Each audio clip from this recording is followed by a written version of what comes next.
महावितरणच्या हलगर्जीपणामुळे मडुरा बाबरवाडी येथील डीपीमध्ये शॉर्ट सर्किट होऊन काजू बागायतीला भीषण आग लागली। या आगीत सुमारे 500हून अधिक काजू कलमे, आंबा, नारळाची रोपे जळून खाक झाली आहेत। स्थानिकांच्या अथक प्रयत्नांती तासाभरानंतर आग आटोक्यात आणण्यात यश आले। आग विझवताना नेत्रा नाईक या गंभीर जखमी झाल्या आहेत। महावितरण कर्मचाऱ्यांच्या गलथान कारभारामुळे सदर आग लागल्याचा आरोप स्थानिकांनी केला। जोपर्यंत शेतकऱ्यांना नुकसान भरपाई मिळत नाही तोपर्यंत माघार घेणार नाही असा आक्रमक पवित्रा स्थानिकांनी घेतलाय।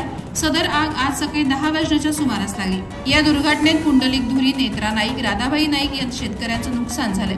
आग विझवण्यासाठी प्रकाश वालावलकर, सागर धुरी, लक्ष्मण नाईक, सुवर्णा धुरी, सानवी धुरी, रमाकांत धुरी, अशोक धुरी, दीप्तेश धुरी, भरत परब, नेत्रा नाईक, पुंडलिक धुरी, अस्मिता धुरी, अर्चना धुरी, मधुकर धुरी, अभिमन्यू धुरी आदींसह स्थानिक ग्रामस्थांनी मेहनत घेतली। आगीची माहिती देऊनही महावितरणचे कर्मचारी दुपारपर्यंत घटनास्थळी न आल्याने नुकसानग्रस्त शेतकऱ्यांनी संताप व्यक्त केला। आगीत शेतकऱ्यांचं लाखो रुपयांचं नुकसान झाल्याचा प्राथमिक अंदाज आहे।